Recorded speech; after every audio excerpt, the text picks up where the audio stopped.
Chapter 1. The Solitary Spellcaster. The tower stood like a jagged scar against the twilight sky. The stone walls, dark with the wear of time and ivy, told stories of forgotten nights and whispered curses. Lyra had spent countless hours under the heavy weight of those stones, surrounded by the quiet murmur of magic that thickened the air like smoke. There wasn't much left in the world she called home, but this place was hers. No one bothered her here, and that was just fine by her. Inside, the flickering glow of candles danced across the room, casting long shadows on the walls, cluttered with books, scrolls, and arcane tools that spoke of the past, mysterious, powerful, and dangerous. The scent of old parchment mixed with the earthy tang of the tower's crumbling stone. Lyra's hands moved with a practiced precision, her fingers brushing over the delicate ink as she transcribed the incantation, the symbols falling neatly in the margins of her well-worn journal. She muttered the words under her breath. A few cracks of static filled the air, a sign her spell was taking shape. It was nothing grand, just a simple binding spell, to keep the energies from straying too far. Nothing more than a shadow of the powers she'd seen in the old tomes, nothing that would make anyone take notice. She didn't mind. The last thing she needed was to draw attention. Her eyes glanced toward the open window, where the dusk had turned the world outside into a mess of bleeding reds and purples. The night always felt like a better place to be, wrapped in the secrecy of the dark. She let her gaze linger, but the moment passed. Her attention snapped back to the journal, and she scribbled down another set of symbols. It was the routine. The same damn routine. And it was working, if not for the ache that pulled at her insides like a weight. The weight of knowing that, despite all her practice, despite all the hours spent trying to control it, her magic wasn't ever going to make her whole. There were whispers in the magical community, whispers she didn't dare to listen to, that her powers were a curse, that her gifts, necromancy, the ability to twist the very essence of life and death, had too much potential for destruction, that there was no place for a woman like her. That she'd never find the balance. They were probably right, but it didn't stop her from hoping, just a little, that one day someone might see her magic as something to be revered, instead of feared. A rustling from the corner pulled her from her thoughts. The raven, perched silently on the window-sill, regarded her with one beady black eye. It had been her companion for as long as she could remember, a constant presence in the silence of her solitude. She had no idea how the bird had come to be enchanted, only that it had followed her when she first moved into the tower, and it had never left. Perhaps it wasn't quite a pet, but it had become something of a confidant. She cracked a thin smile, though it didn't reach her eyes. "What do you think, old friend? Am I just wasting time here?" The raven tilted its head, a knowing look in its dark eyes. She couldn't tell if it was trying to comfort her or mock her, but then, it never did much to comfort her, did it? It just sat there waiting, watching her quietly, its presence a constant reminder that she was just a solitary witch in a world that had no place for someone like her. She sighed, her pen stilling against the paper. The raven flapped its wings, the sound echoing in the hollow space. Lyra sat back in her chair, rubbing her temples.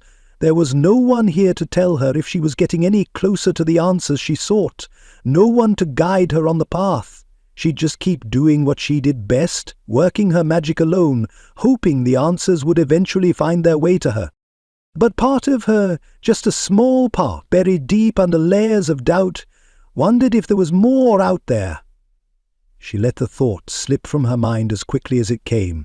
No, it was foolish to believe that. The world had no use for people like her. She turned her attention back to the journal. One more incantation, one more night of practice.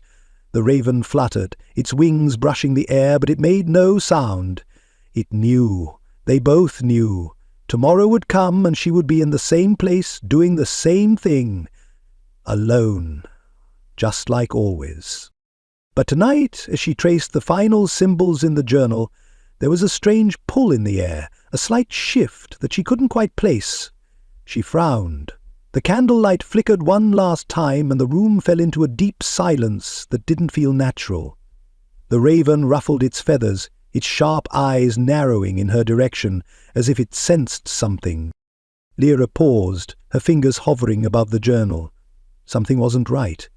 Then, without warning, the air crackled with an energy she couldn't ignore, a powerful surge that rattled her bones, as if the very walls of the tower had shuddered in response. She could feel it now, the magic, thick and heavy, stirring in the dark corners of the room. And just like that, she realized, she was no longer alone. The silence in the tower was thick enough to suffocate you. It had been that way for as long as Lyra could remember. The wind outside howled like a dying animal pressing against the stone, begging for entry. Inside, the candlelight was all she had, just a handful of flickering flames, too weak to keep the shadows at bay. She wasn't sure which was more familiar, the oppressive solitude, or the echo of her own heartbeat. Then came the knock. Low, soft, almost too quiet to hear. Lyra's hand froze over her journal. Her pulse quickened, but she didn't move. A trick of the wind, that was all. She waited, watching the door like it might open of its own accord. Another knock. Louder this time, deliberate. Her breath caught in her throat. Someone was out there. The tower had no visitors, not in years. She wasn't expecting anyone, and no one should have known she was here. Her fingers tightened around her pen, then released it. Slowly she stood, making her way to the door with the care of someone who didn't want to make a sound. When she opened it, she found no one standing there. But there was something else. A slip of parchment lay on the ground, sealed with a deep crimson wax. She knelt to retrieve it, the cool air brushing her skin as she broke the seal. The message was simple, scrawled in hurried, untidy handwriting, "They are coming." Her brow furrowed. Who were they, and why now, after all this time? A low, gravelly voice interrupted her thoughts. "You've been expecting them, haven't you, witch?" She snapped around, her hand instinctively moving toward the dagger she kept hidden at her belt. A figure stood in the corner of the room, barely visible in the shadows. She hadn't heard him enter, hadn't felt the presence until his voice broke the stillness. The man was old, hunched over, his face weathered like a map of forgotten roads, his clothes tattered but somehow still holding a shred of dignity. His eyes, pale and distant, studied her with the detachment of someone who'd seen too much. "I don't know who you are," Lyra said, her voice tight. She reached for the nearest spellbook. "But if you've come to make trouble—" The old man raised a hand, stopping her. His fingers were long and thin, like the branches of a tree gnarled by time. "Trouble?" He smiled. It was not a warm smile. "I come with nothing but the truth. A truth you've spent your life avoiding." Lyra's grip on the book tightened, but she didn't move to strike. Not yet. "You've heard the stories," the old man continued, his voice rasping like dry leaves in the wind. "The legend of the 4 warriors, the ones whose blood is tied to the moon, cursed and bound to a mate they've yet to find." Lyra's heart skipped a beat. The legends were old, whispered in the corners of taverns, lost to time like so many other things. Werewolves, powerful, dangerous creatures whose fate was intertwined with that of one woman, one mate. A deep, instinctual part of her reacted, a pull she couldn't explain. She suppressed it, forcing herself to focus. "I've heard the stories," Lyra replied, her voice guarded. "I don't see what they have to do with me." "Everything," the old man said. His eyes gleamed, piercing through her with an unnerving clarity. "You are the one they seek, the one their fate has always demanded, the one their curse has always craved." Lyra's stomach twisted. Their curse? The words echoed in her mind like the final toll of a bell. "You're insane," she muttered. But deep down, something unsettled her, a nagging sense that this wasn't just some madman rambling. The old man laughed, low and bitter. You won't believe it until it happens, but you've felt it, haven't you? The power stirring inside you. The weight of something greater than yourself pulling at your soul. You might not know it yet, but you were born to walk that path. Leah took a step back, shaking her head. Her eyes darted to the raven perched in the corner. It watched her with its glossy black eyes as if it too understood something she couldn't. The old man stepped forward, his voice softening. You are destined, witch. The 4 warriors, their fate is tied to yours. Their blood calls to you.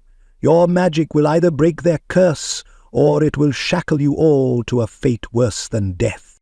She swallowed hard. Her heart pounded in her chest, and for the first time in years doubt crept into her thoughts. Was it possible? The legends. They spoke of a bond between a werewolf and their mate, a bond so deep that it defied everything, even death itself. I don't need your prophecy, Lyra said, her voice sharper than she intended. She turned away, trying to steady the sudden rush of fear she felt. I'm not some girl for your warriors to find. I'm a witch. I don't— Run if you must, the old man interrupted, his tones stern. But the moon is rising, and the 4 will come for you, whether you want them or not. Lyra stopped, her back to him, staring into the flickering shadows. His words lingered in the air like a curse. Her hand trembled against the stone wall, the weight of destiny pressing down on her chest like 1,000 invisible hands. Could it be true? Could these warriors, these creatures of myth, really be coming for her? Her breath caught in her throat. Something in her had always known. There was power in her magic, an untapped well of it. But this was beyond her understanding. And if the old man was right, it wasn't just her power she was about to confront. It was something that had been waiting for centuries. She closed her eyes, letting the air thicken with the weight of his words.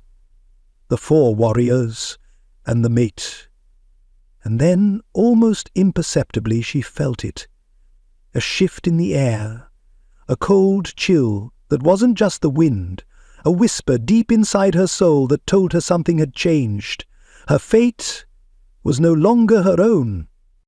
Go now, the old man said, his voice fading like smoke in the night. They're coming. The 4 are closer than you think. Lyra stood frozen, the candlelight flickering wildly around her, the shadows dancing on the walls. And for the first time in her life, she felt the weight of something greater than her own hands. Something that had been waiting. And now it was here. The air in the chamber was thick with a charged electric pulse, a hum that vibrated through the stone floor up into her bones and settled in the pit of her stomach. Outside the wind howled, but here, inside the secret chamber of her tower, the night was still. The only sound was the steady drip of wax from the flickering candles, casting long, crooked shadows across the room. The moon, full and raw, hung low in the sky, cutting through the thin curtains, its silvery light spilling across the cluttered space. A rare lunar eclipse was nearing. Lyra could feel it. She could taste the power in the air, sharp and sweet, like the edge of a blade. Lyra stood before a low stone altar, the surface cluttered with vials, ancient tomes, and symbols scratched hastily into the stone. Her fingers brushed over the ingredients she had gathered, rare herbs that whispered of forbidden magic, crystals that hummed with an energy all their own.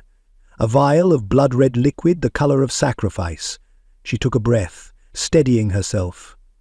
This was her choice, no one else's, but the price was steep, and she knew it. A hand hovered over the crystal, glowing faintly under the moon's light, and then moved to the blood vial. The ritual was more than just a test of power, it was a gamble. The ancient texts warned against it, warned about the consequences of what could be unleashed if she didn't know exactly what she was doing. But nothing about this path was certain, and Lyra knew all too well that the deeper you reached into the dark, the less light there was to guide you back. She poured the liquid into a bowl, her eyes flicking nervously to the darkened corners of the room. The raven, perched silently on a rafter, watched her intently, its eyes gleaming in the candlelight. It had seen her in her solitude, in her studies, in her failures. But tonight was different. Tonight she was doing more than just seeking knowledge. She was reaching beyond what she understood, beyond the boundaries she'd kept for so long. Her fingers twitched. The air felt heavier now, as though something else had stepped into the room with her, something unseen but present. She set the vial aside and reached for the grimoire, turning its brittle pages, hands trembling, searching for the final words. The ritual had been written centuries ago by someone long dead, someone who had known the risks but had pushed forward anyway. The words on the page blurred in the low light. She needed to do this. She had to know. She couldn't hide in this tower forever, couldn't pretend the world outside wasn't pulling at her. The raven ruffled its wings, breaking her focus for a moment, and she cursed under her breath. "Focus, Lyra," she whispered to herself. "Focus." With a determined exhale, she began to speak the words aloud. The first syllables tasted strange on her tongue, foreign and old, but they came easily. The next came harder, more insistent, like the air was resisting her command. The symbols on the altar glowed faintly, as though alive, responding to her voice. The moonlight intensified, casting an otherworldly glow across the room. She was threading a needle between two worlds, and she could feel it. The pull. Her pulse quickened as the words left her lips, the power surging through the air. The raven let out a single, sharp caw, as though sensing the shift in the room. Lyra felt it too. The ground seemed to tremble beneath her, the walls narrowing in, closing her off from everything except the ritual. A shudder ran through her body. Her hands trembled, and for a split second doubt crept in. Maybe this wasn't worth the cost. But there was no turning back now. She had come too far. The magic was already flowing through her, coiling like smoke through her veins, both intoxicating and terrifying. The eclipse was nearly upon them, and Lyra's mind raced with the consequences. What if something went wrong? What if she had miscalculated? Magic had a price, and those who reached too far were often lost in its depths, consumed by forces they didn't understand. "It has to work," she thought, her breath shallow. "It has to." She finished the incantation. The last word left her mouth in a breathless rush, and the world seemed to stop. The air crackled, the room lit with a blinding light. For a moment Lyra couldn't move, couldn't breathe. Her heart hammered in her chest, the blood rushing in her ears. The raven screeched, a terrible sound that pierced her thoughts. And then, just as suddenly as it had begun, the light died down. The air was thick, oppressive, and Lyra staggered back, gasping for breath. Her hands shook, and her mind was a whirl of confusion and wonder. Nothing had happened. The silence in the room was deafening, and Lyra stood frozen, waiting for something, anything, to show itself. But nothing came. No explosion of magic, no dark shadow rising from the depths. She let out a long, slow breath, disappointment settling in her stomach like a rock. Had she failed? Had she gone too far? Then it hit her, a cold chill that ran down her spine, as if something was watching her. The raven was still perched, its eyes wide, its body rigid. Lyra turned toward the window, the reflection of the moon casting a distorted shadow across the room.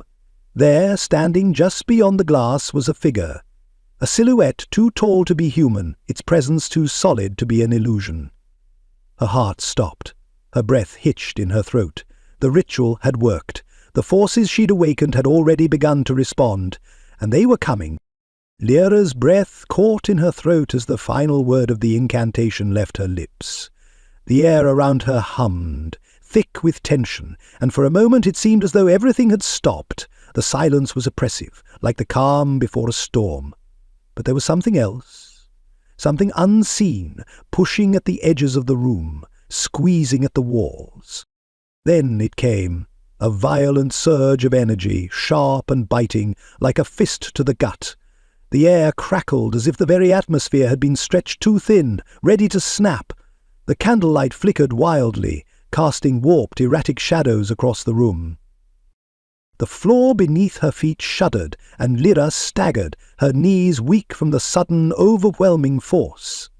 The raven let out a shrill cry and fluttered to the rafters, its sharp eyes fixed on her, as if it too could sense the madness that had been unleashed. For a moment she couldn't breathe. A pulse of energy exploded from the center of the altar, rippling outward in waves, turning the room into a blur of light and shadow. She caught glimpses of shapes, luminous and shifting, flickering in the air, like ghosts made of fire. The mists rolled in thick and fast, swirling around her like a living thing, pressing in, suffocating her. The scent of earth and iron clung to the air, sharp and metallic, stinging her nostrils. Lyra's heart pounded in her chest, a cold sweat breaking out across her brow. Her hands trembled as she clutched at the edge of the altar, trying to steady herself. She had expected power, she had expected something, but not this. Not this. The mists parted with an unnatural howl, and before her the figures materialized. There were 4 of them. Tall, hulking shapes, their outlines still blurred by the smoke and light, but their presence unmistakable. Each one exuded power, dark and primal, the kind that made the hairs on the back of her neck stand at attention. Their faces were hidden in shadows, their forms too strong, too real to be just phantoms. There was a weight to them, a gravity that drew her in and made her breath catch in her throat. They were alive, or something close to it. Her legs nearly gave out from under her as the room seemed to spin. Her pulse raced, every instinct screaming at her to flee. But she couldn't move. Her feet were rooted to the ground as the first figure stepped forward, the mists parting before him like a curtain. The light of the moon caught his form, and Lyra felt her heart skip a beat. His eyes, dark, fierce, and glowing with an unnatural light. Wolf's eyes. There was something ancient about them, something savage, like a storm waiting to break. His face was a mix of human and something far more dangerous, a perfect balance of strength and raw animal power. His hair, thick and wild, hung in waves around his face, and a dark scar ran across his cheek, a mark of battles fought and won. The second figure moved, just as imposing, his body rippling with a kind of muscle that didn't belong to any human she knew. His features were sharp, intense. His lips were drawn into a grim line, and Lyra could feel the weight of his gaze, cold and piercing, even from across the room. The third one, his presence just as commanding, had a face she couldn't quite place. Too sharp to be human, too haunting to be anything else. His fur was darker, almost black, and as his eyes locked onto hers, Lyra felt a tug deep in her chest. Her pulse stuttered, the strange, foreign sensation growing in the pit of her stomach. The fourth one stood a little apart from the others, a figure carved from shadow and light, his stature taller than the rest. His features were more refined, his eyes a cold blue that seemed to see right through her, cutting deeper than any human eyes ever could. There was a pain in his gaze, an unspoken agony that seemed to haunt him, gnawing at the edges of his expression. Lyra's breath caught in her throat as she felt the weight of their gaze upon her. 4 warriors, 4 souls bound by something far greater than her magic. She could feel it in the air, the way the room pulsed with energy, the way her skin tingled under their stare. This wasn't just a ritual gone wrong. This was something else entirely. What have I done? Her mind raced, her heart hammering in her chest, torn between wonder and terror. The stories had always been clear, fated mates, the bond of blood, the transformation of destiny, but to see it, to feel it in her very bones. It was too much, too real. She had summoned them. These were the werewolves of legend, the cursed warriors who had wandered the world for centuries, bound by their own magic, their own pain, and now they were here, standing before her, their fates inexplicably tied to hers. Her knees nearly gave out from under her, but she didn't fall. She couldn't. Not when they were looking at her like that. Each one of them, their eyes locked onto hers with an intensity that made her pulse quicken. They were here, and she was at the center of it all. She could feel their power, their need, and deep within her something stirred. Something wild and primal. Her magic had summoned them, but something else had tethered them to her. This was no longer a simple experiment. This was no longer just about magic or power. The very essence of her being was tied to them, and no matter how much she wanted to run, there was nowhere left to hide. The silence in the room was deafening. No one spoke. No one moved. Lyra could feel their pain, their fury, their need to break free of whatever curse had bound them. "They've been waiting for me," she thought. "All this time they've been waiting for me." And that, more than anything, terrified her. Chapter 2. The Weight of Destiny. Dawn cracked over the horizon, a faint light bleeding into the dark corners of the room. The sky, streaked with blood orange and pale pink, bled through the grimy windows. The silence felt wrong. It wasn't the quiet of peace. It was the kind of stillness you get after something has broken. Something irreparable. The tower, once a place of solitude, now hummed with a restless energy. The echoes of howls, deep, wild, full of ancient pain, still rang in her ears. It was the sound of something ancient, something untamed, rising from its slumber, awakening to a world it had long forgotten. Lyra stood motionless in the center of the room, the remnants of the ritual scattered around her like the debris from a storm. Crumbled pages, cracked crystals, shards of glass littered the stone floor. Her heart thudded in her chest, too fast, too erratic, like it was trying to beat its way out of her body. She should have known better. She should have felt the danger sooner. Her hand shook as she reached down to pick up the last piece of parchment, the incantation she had spoken. The words still lingered in the air, curling around her like smoke. The wrong kind of smoke, the kind that would choke you before you could run. The pieces of the ritual didn't fit together anymore. They were scattered, broken, like pieces of a puzzle she wasn't meant to solve. "What have I done?"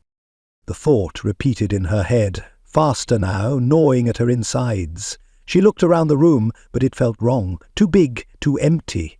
The shadows in the corners seemed to stretch longer than they should have, and she couldn't shake the feeling that they were watching her. She paced the length of the room barefoot, her steps quick and uneven. The floor, cold beneath her feet, did nothing to steady her. Every time she crossed a space, her eyes darted to the shadows, half expecting one of them to step out from the darkness. The four warriors, their power, their rage, it was too much for her to handle. She had never been meant for this. "I never asked for this," she thought bitterly. Stopping in front of the altar, her eyes scanning the symbols carved into the stone. They glowed faintly in the dim light, an eerie reminder of the power she had just unleashed. She shook her head. She was supposed to be in control. This was supposed to be a test, a way to push her limits. But now it felt like a trap she'd set for herself. Her mind was still reeling from the events of the night. Too many emotions, too many thoughts racing all at once. What if I can't control them? What if I've made a mistake too big to undo? The question hung in the air like a fog.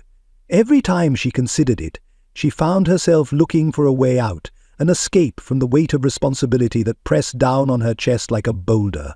But where was she supposed to go? What was she supposed to do now? The warriors weren't just bound to her in the ritual. They were connected to her, whether she wanted it or not. And worse, she was their fated mate, a bond deeper than magic, deeper than anything she could have imagined. Her gaze shifted to the window, where the first light of day broke through the clouds. The sun, weak and sickly, cast long shadows across the tower. It was a reminder that the night was over, that whatever had been unleashed was now real, and there was no hiding from it, no turning back. She squeezed her eyes shut. She couldn't do this. She couldn't handle this kind of power, not when it came with the weight of 4 warriors whose fates were now tied to hers. She wasn't ready for any of it. She had spent her life studying the dark arts, perfecting her magic in isolation, thinking it would protect her. But now she realized the truth. It wasn't protection she needed. It was control, and she didn't have it. Lyra rubbed her temples, willing the headache to subside. Her mind felt scattered, fraying at the edges. She thought back to their faces, those eyes, the way they had looked at her, their pain, their hunger, their need. "They're waiting for me," she thought. "They've been waiting for me." The thought left a hollow feeling in her chest, like something was missing, but it was nothing she could fix. And deep down she knew that it wasn't just them waiting for her. It was her too. She had felt the pull, the undeniable tug in her soul. The bond between them was more than just fate. It was a connection, a primal one, a bond she couldn't shake, even if she tried. She turned away from the altar, her back to the window. The room seemed smaller now, darker.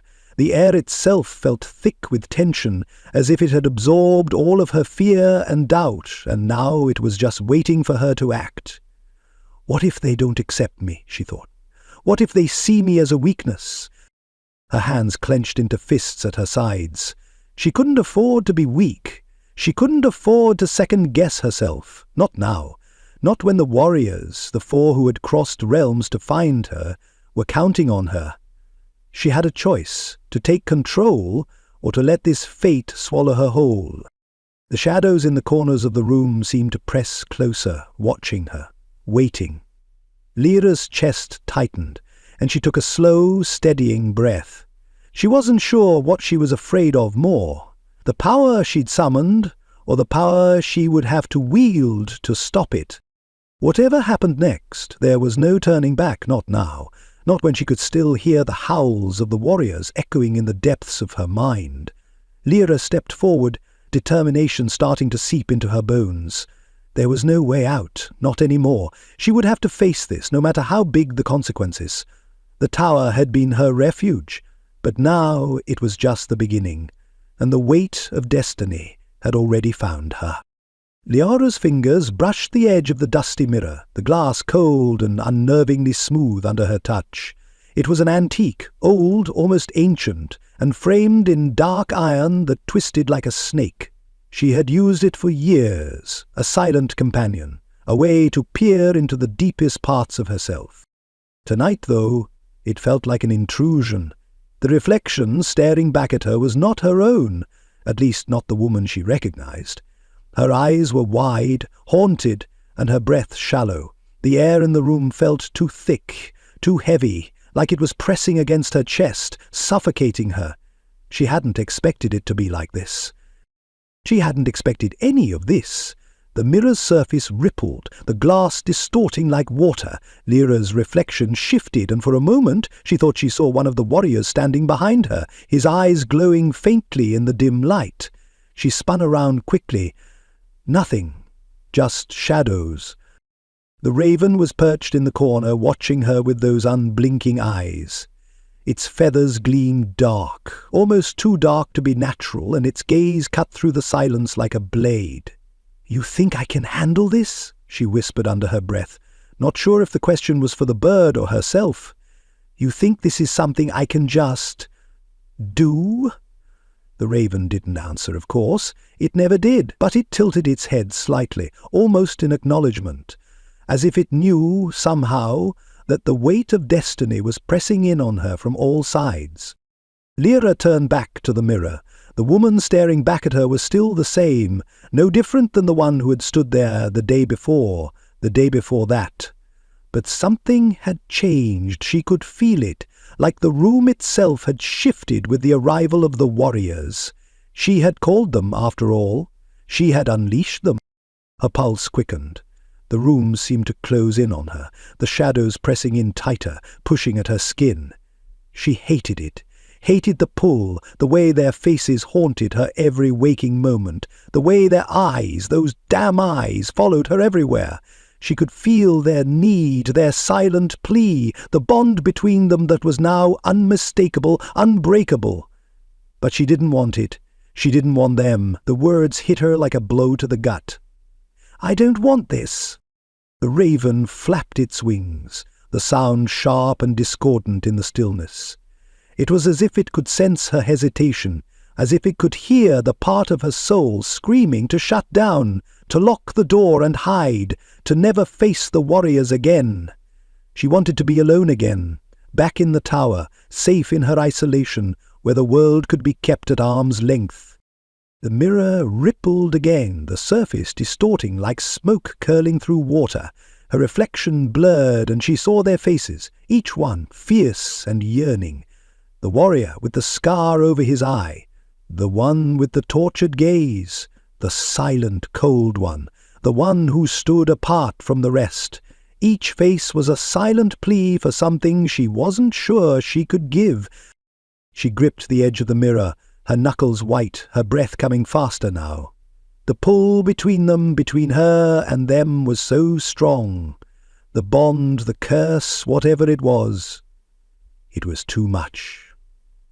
"I don't want this," she whispered again, the words breaking apart as soon as they left her lips. She did want it, though. She could feel it. The weight of their need, the hunger, the bond that was already taking shape, binding them together in ways she couldn't understand. It wasn't just the magic. It wasn't just a curse. It was something deeper, something primal. A reflection in the mirror stared back at her with eyes full of understanding. And something else, too. Something that made her heart race in fear. She had been running from it for so long. The thought that she could be the one to end their curse, to answer that silent plea, to be the thing they needed. But she couldn't bear the responsibility. She had spent so many years in isolation. She had chosen this life for a reason, because she had believed that she was safer alone, that the world would be better off if she stayed out of it. She didn't have the strength to deal with fate, with the power she had summoned. She couldn't, not when it would mean unraveling everything she had built for herself. Not when it meant them, the warriors, the bond, the future she did not want. The mirror shattered. A crack ran down the surface, and the room seemed to breathe with her. Her pulse hammered in her throat, the silence deafening, like the world was holding its breath, waiting for her next move. "Get out of my head," she muttered, but the words fell flat. The raven watched her in silence, its black eyes too knowing for comfort. The glass shards on the floor reflected the moonlight, and for a brief moment the room grew cold. Lyra bent down, reaching for the pieces, her fingers brushing over the sharp edges. Her thoughts raced, faster than she could catch them, darting from one fear to another. She had called them. She had summoned the warriors. But that didn't mean she was ready to face them. Lyra rose, stepping away from the mess. She had made her bed. Now she had to lie in it. But not yet. Not today. Maybe tomorrow. Maybe the next day. She wasn't sure she could do it. Not now. Not when the weight of the world seemed to settle on her shoulders, like a burden too heavy to bear. "I'll figure this out," she whispered to the raven. But she didn't believe it. The raven tilted its head again, its eyes gleaming in the dim light. Then, without another sound, it flew out of the room, leaving Lyra alone once more. The silence wrapped around her like a shroud, and for the first time, Lyra didn't feel safe. The moon hung low in the sky, a pale silver disk against the black velvet of the night. It cast its light over the land, the countryside stretching out in front of her like an endless expanse of shadows and whispering winds. Lyra kept her head down, her cloak pulled tight around her shoulders, as if she could shield herself from the world by hiding beneath its fabric. Her footsteps crunched softly over the dry earth as she walked, the familiar path now feeling foreign beneath her feet. The wilderness around her was thick. Dense trees tangled in vines, their skeletal branches reaching out like arms, their limbs clawing at the sky. She knew the woods well, had walked these paths many times, but tonight was different. There was something heavier in the air, something that made the silence feel oppressive rather than comforting. She had told herself she would never leave the tower, that she would never answer the call, but here she was walking into the unknown. The warriors' faces still haunted her mind, their hunger, their pain, the bond that tugged at her from within. She had called them into existence, and now she was walking toward the one person who might know how to undo it all, or at least teach her how to control it. The arcane archive, an ancient library hidden deep within the grove, was her only hope. She pressed on, her breath shallow, her feet moving almost of their own accord. Her thoughts kept drifting back to the tower, to the cold emptiness she had left behind. Her haven, the place where she could always hide from the world. It wasn't easy, leaving it. The fear of stepping out of her comfort zone had always kept her from exploring what lay beyond, but now, for the first time, she wasn't running away from her past. She was running toward her future, even if she didn't know what that future would look like. She shook her head, pushing the thoughts aside. There was no time to dwell on fear, not anymore. She had a purpose now, even if she didn't fully understand it. The warriors weren't going to wait for her to figure it out. They were already too close. Suddenly, the ground shifted beneath her. A low growl echoed through the trees, a sound that seemed to ripple through the air itself. She stopped dead in her tracks, her senses sharpening. The familiar hum of magic pulsed through her, the hairs on the back of her neck rising. Out of the darkness, a shadow stepped forward, a creature with glowing eyes, its silhouette massive against the moonlit sky. Its fur was dark as midnight, bristling with energy. Lyra's heart skipped a beat, her fingers twitching toward the dagger at her side, but before she could react, the creature let out a soft growl and retreated back into the shadows. She exhaled slowly, her pulse still pounding in her chest. It wasn't the first time she'd encountered such creatures, magical guardians, spirits of the forest, and entities that didn't belong in this world. But this one had been different. There was a strange familiarity about it, something that tugged at her memory, like she had seen it before. The guardians of the path, she thought. It was a test, a warning, to see if she was worthy of continuing her journey. She hadn't made it this far by accident. She took a deep breath, steadying herself. The air felt thick again, the weight of magic pressing down on her like a physical thing. She couldn't turn back now, not when she was so close to the answers she needed. The path before her seemed to open up as she continued, the trees giving way to a clearing, and there it was, the arcane archive. It was a structure unlike anything she had ever seen, an ancient stone edifice half swallowed by the forest itself. The stones were carved with symbols she recognized, runes of power, runes of protection. The door was ajar, the faint light of an inner fire casting shadows over the stone steps that led inside. Lyra paused before the threshold, the enormity of what she was about to do settling in her chest like a weight.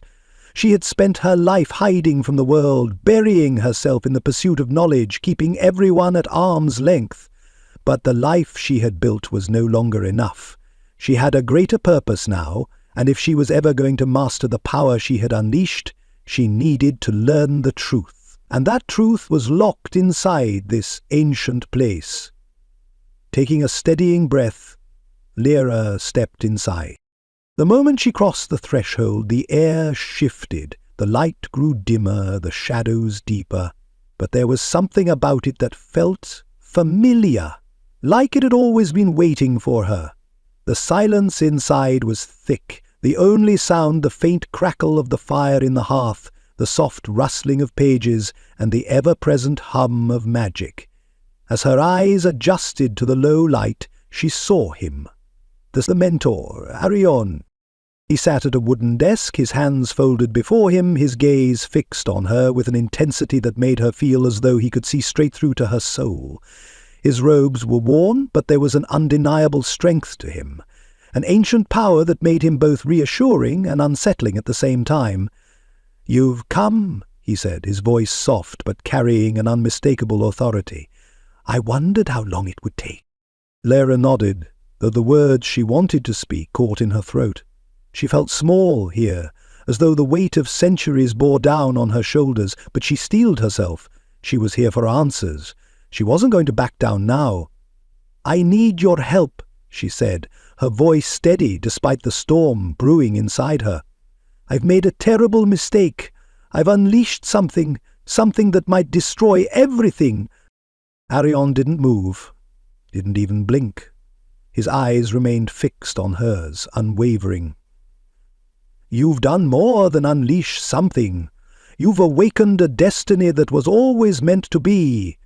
And now you will learn what it means to carry the weight of it." Lyra's heart skipped a beat. She opened her mouth to speak, but the words wouldn't come. He finally spoke again, his voice low, carrying the weight of centuries. "You were never meant to live in isolation, Lyra. You were meant to rise. But first, you must understand what you've called forth." She swallowed hard, feeling the enormity of her choice settle deep in her bones. This was it. There was no turning back now. She wasn't sure if she was ready, but she knew she had no choice. "Show me what I need to do," she said, her voice a little quieter now, but firm. "Show me how to fix this." The sage nodded. "Then come, and let me show you the path." The air in the archive was thick with the weight of centuries, the scent of old paper, dried ink, and the faintest trace of burning incense hanging in the stillness. Lyra stepped deeper into the room, her heart hammering a little louder with every step, as if the space itself were trying to suffocate her. It wasn't fear she felt, not exactly. It was something heavier, something she didn't have a name for yet. The silence, the history of it all, pressed against her like a wall. Then, in the shadows cast by the flickering light of the hearth, he appeared. Arian. He sat at a wooden desk, his hands folded before him. The movement was slow, deliberate. His silver hair fell in soft waves around his face, and his eyes, pale blue, were like twin shards of ice that could slice through any pretense. There was a calm to him, a stillness that made the world feel suddenly smaller. It wasn't just that he radiated power, it was that his presence commanded attention without a single word. Lyra stopped just inside the door, taking him in. The man was old, but there was no frailty in him. His robes were simple, worn with age, but his stature remained strong, unbent by time. Everything about him seemed to speak of patience, of knowledge, of a lifetime spent watching the world turn, unhurried. When his gaze finally settled on her, it was as though he had been expecting her all along. There was no surprise, no judgment in his eyes, just quiet acceptance. "You've come," Arian said, his voice low and even. "I wondered how long it would take." Lyra didn't know how to respond. She had been expecting something, but not this. This calm that seemed to wrap around her like a blanket. She couldn't afford to let herself relax. Not yet. She stepped forward, her feet heavier than she expected. "I didn't know where else to go," she finally said, her voice low. "I need help." Arian didn't move. He simply observed her, his sharp eyes never leaving hers. Then, with a slow, deliberate motion, he reached beside him and pulled an ancient scroll from the pile of texts on the desk. He unfurled it with ease, as though it was something he had done 1,000 times. "The warriors you've unleashed," he began, his voice like gravel in the quiet room, "are bound by a curse older than you can imagine.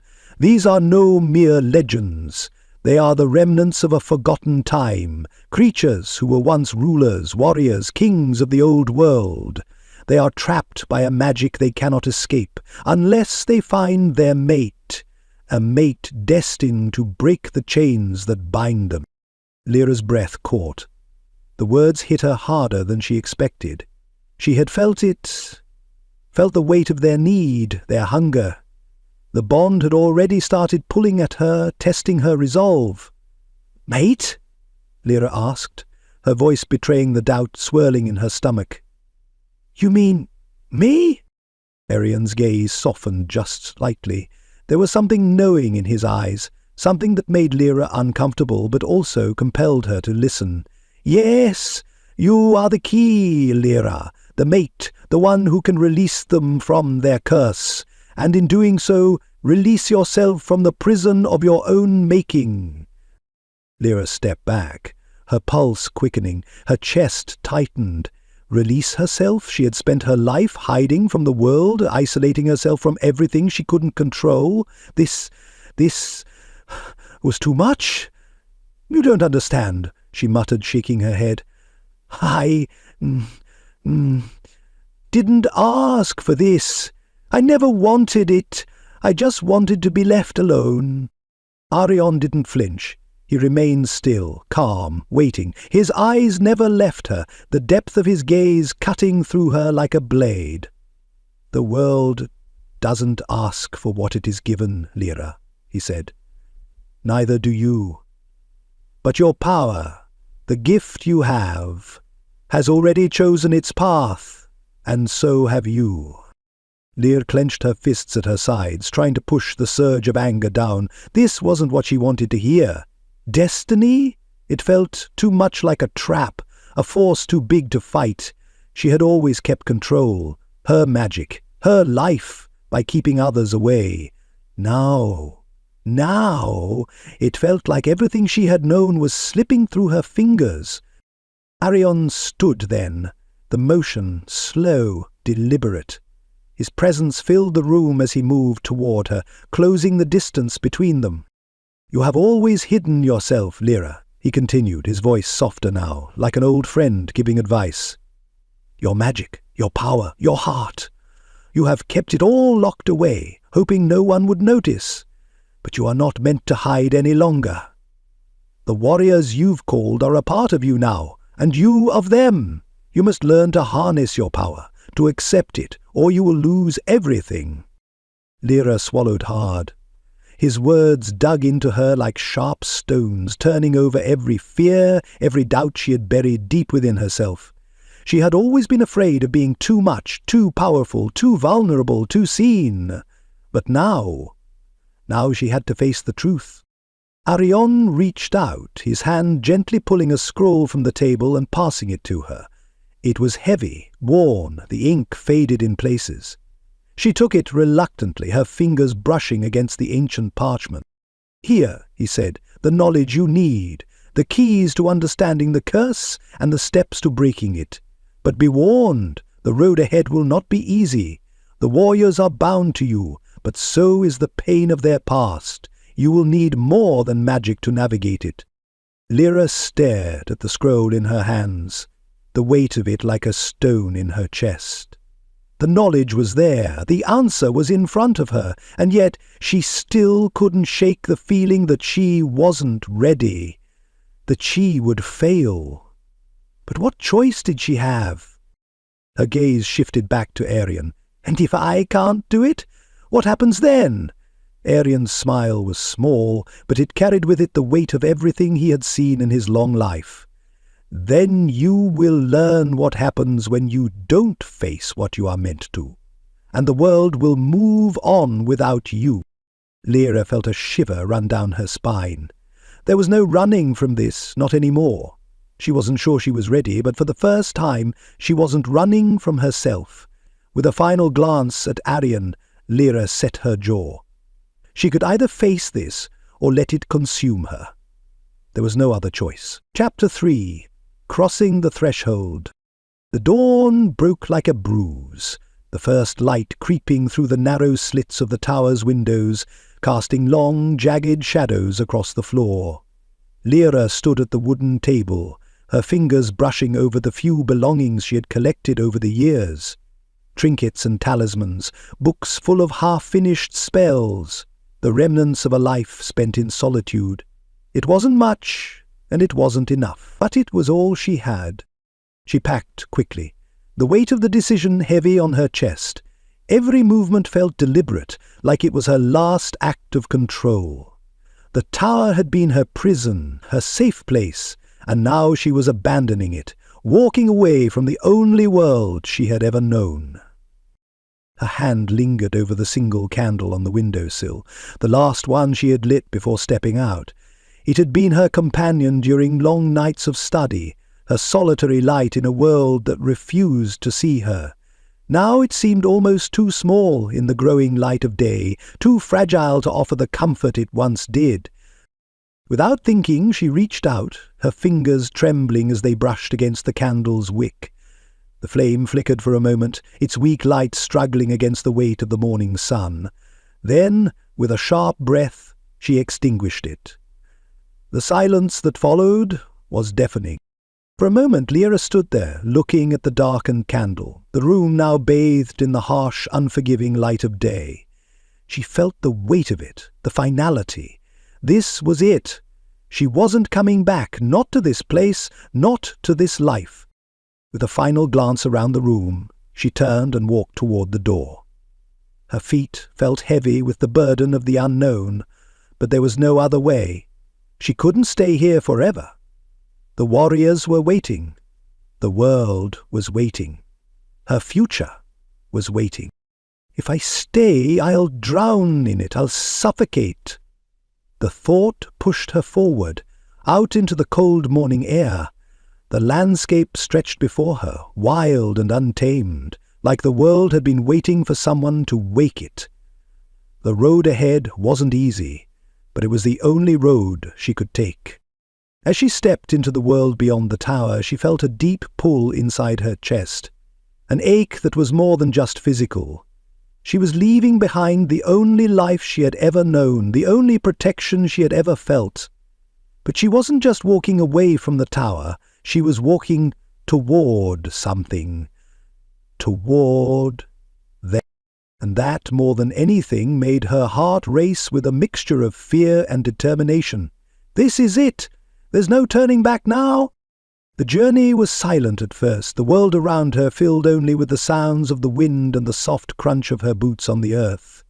But the air felt different now, alive in a way it hadn't before. The moment she had left the tower, the world seemed to shift.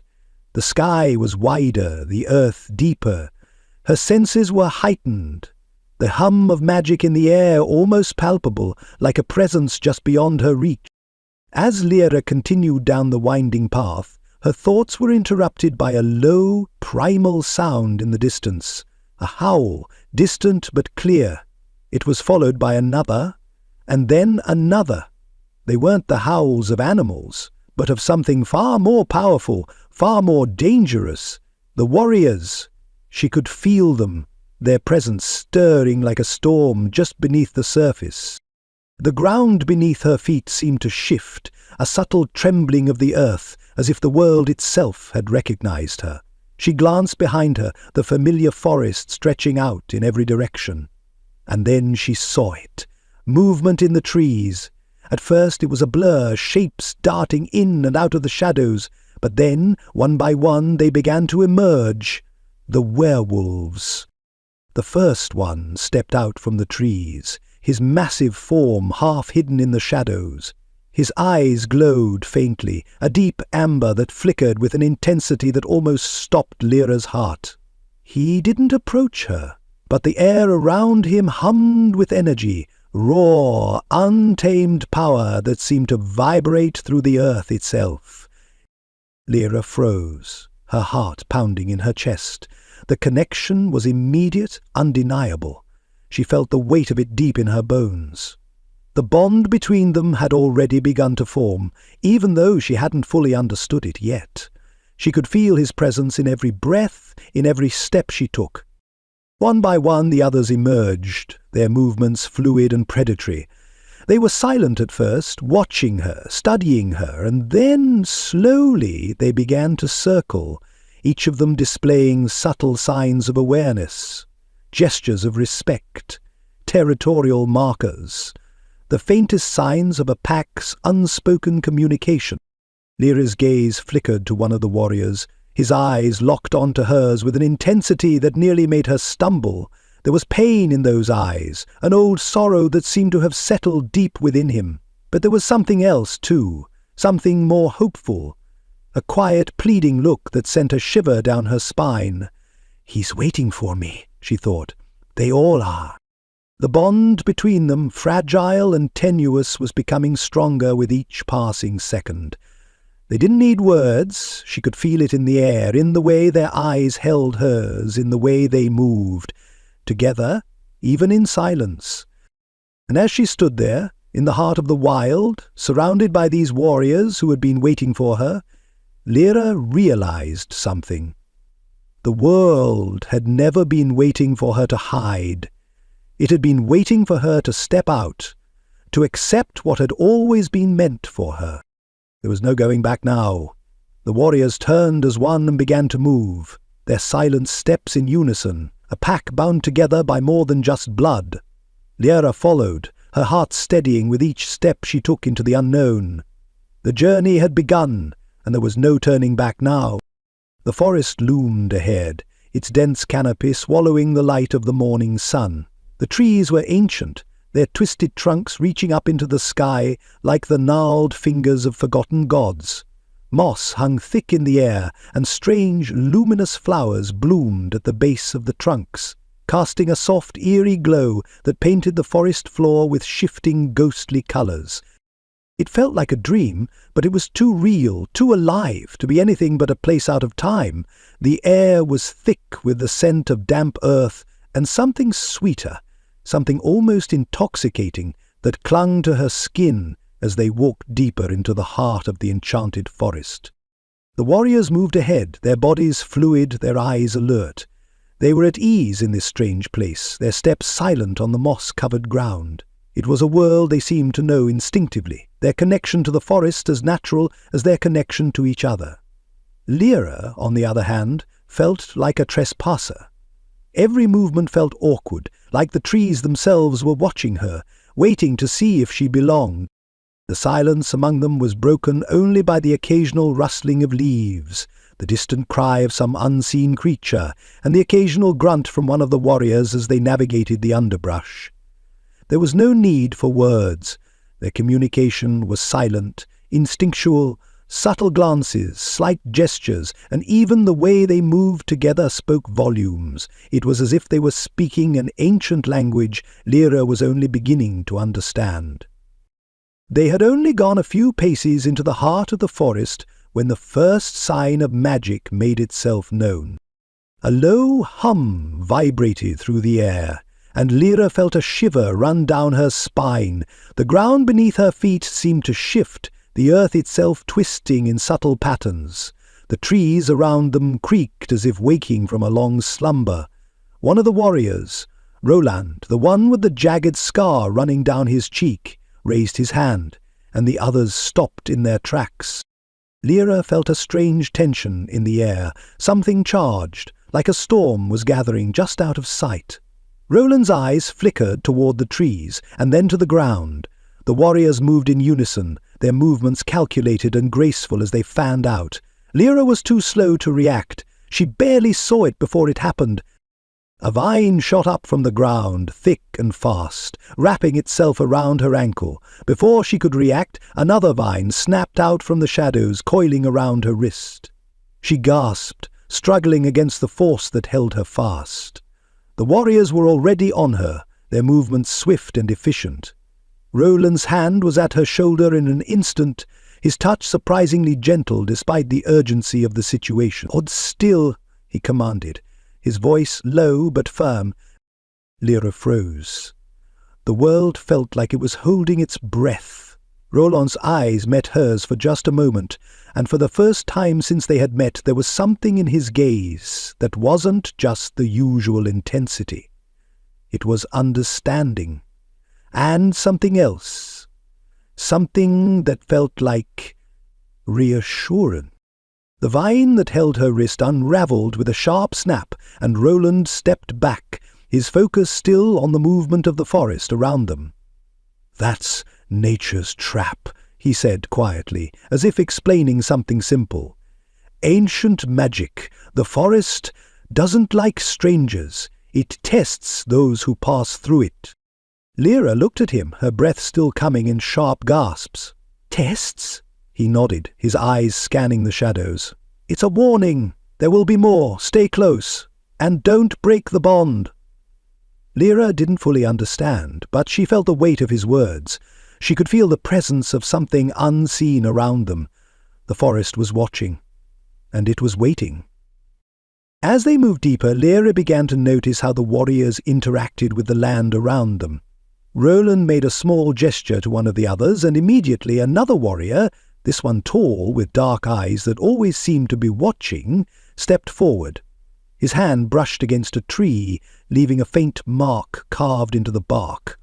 The air seemed to pulse around the mark, and the forest shifted, parting slightly to allow their path through. Lyra watched, intrigued, as the warriors moved with the precision that bordered on ritual. Every tree they passed, every stone they encountered was marked. It was as if the forest was theirs, each mark a small part of their history, a map of territory that had been passed down through generations. The connection they shared with this place was deeper than anything she had ever experienced. There was something in her, a feeling she couldn't shake, that made her wonder if she had always known that there was more, something that called to her, just like the bond she felt with them. These warriors, they weren't just part of her fate. They were her pack, and somehow she was part of theirs. She wasn't just walking in their world, she was starting to belong to it. Another howl split the air, sharper this time, and then another. It was a signal, a warning, but also something more. A call. The pack was moving, drawn by the same instinct that guided the warriors. They were moving in unison, linked by something primal and unspoken. Lyra's chest tightened. The bond was getting stronger, and she couldn't ignore it anymore. She could feel their presence, like an ache in her bones, a tug on her soul. The warriors moved with purpose, their eyes scanning the trees for any sign of danger, their bodies taut and ready for whatever came next. And then, for the first time, she saw it. One of the warriors, the one with the dark, almost haunted eyes, turned his gaze to her. He didn't speak, but his eyes locked onto hers with an intensity that made the air around them crackle with energy. There was pain in his eyes, she could see it, but there was something else, too, something raw and unspoken, something that made her heart beat faster. Hope, she thought. Hope that they weren't alone anymore. But it wasn't just his hope. It was hers, too. As they pressed on, the forest around them seemed to grow quieter, the air thick with anticipation. They were moving forward, each step taking them deeper into the unknown, and with each step Lyra felt the pull grow stronger, felt the bond she had been fighting tugging at her from the inside. There was no turning back now. The journey had only just begun. The air was still, too still, like the calm before a storm. The forest around them had grown quieter, the usual rustling of leaves and distant calls of birds muted, as if nature itself held its breath. Lyra felt it first, a tingle on the back of her neck, a subtle shift in the atmosphere that made her senses sharpen. The warriors had already begun to move with purpose, their eyes scanning the shadows, their bodies poised for something she couldn't yet see. And then she heard it, a low chant. The words were ancient, but they cut through the air with a cruel sharpness that sent a chill down her spine. The warriors stiffened, their heads turning in unison toward the sound, their eyes narrowing in recognition. "They're here," Roland muttered, his voice low, his gaze fixed ahead. "Rival necromancers." Lyra's hand instinctively went to the dagger at her side. She didn't need to be told twice. She could feel it. Dark magic, creeping into the world around them like smoke. The shadows broke apart, and figures emerged from the trees. They were cloaked, their faces hidden beneath hoods, their movements too fluid, too unnatural. Dark entities, their presence pulsing with malevolent energy. They were after something, and Lyra knew exactly what it was. Her. Lyra felt a sudden pressure in her chest as the dark figures drew closer, the air around her growing heavy with their magic. She could see it now. Glowing sigils burned into the ground beneath their feet, the edges of their robes rippling with an unnatural energy. "Stay back!" Roland barked at her, his eyes flashing with warning. But it was too late. The dark magic was already upon them. One of the necromancers raised his hand, and the ground cracked beneath Lyra's feet, the earth groaning as if alive. Roots shot from the soil, wrapping themselves around her ankles, pulling her down. She gasped, her body fighting against the surge of magic, but it was too strong. She could feel it. The raw primal power of the necromancers pushing her down, trying to keep her bound. A low growl erupted from the warriors, and before Lyra could react, Roland was at her side. With one swift motion, he slashed through the roots, cutting the magic off at the source. The energy shifted, but the necromancers weren't done yet. They moved like shadows, circling them, closing in. Lyra's heart raced. She had no choice now. She had to fight. "Focus!" Roland's voice cut through the chaos, sharp and urgent. "Use the power. Control it." The words pierced through the fog in her mind, but they didn't ease the fear twisting in her stomach. She could feel the magic surging through her. The raw, untamed energy that had been slowly growing since the moment she summoned the warriors. She had felt it before, but never like this. It was like a living thing, a creature that could turn on her at any moment. The necromancers were getting closer, their hands crackling with energy, their intentions clear. They didn't want to fight. They wanted to take. They wanted the power that was now coursing through her, the magic that was slowly becoming a part of her. Lyra reached deep inside, forcing herself to calm the storm within. She focused on the energy, pulling it into herself, bending it to her will. Slowly it responded. The magic twisted, wrapping around her like a second skin. The power was there and she could feel it. But it wasn't just hers, it was shared. Shared with the warriors, shared with the land, shared with something older than all of them. With a single controlled motion, Lyra thrust her hand forward. The air around her shimmered, the energy coalescing into a pulse of raw force. It struck the nearest necromancer, sending him tumbling backward, his grip on the magic faltering. But it wasn't enough. The others were closing in. They weren't backing down. Lyra gritted her teeth, forcing more of the magic through her, pushing it out with every ounce of strength she had left.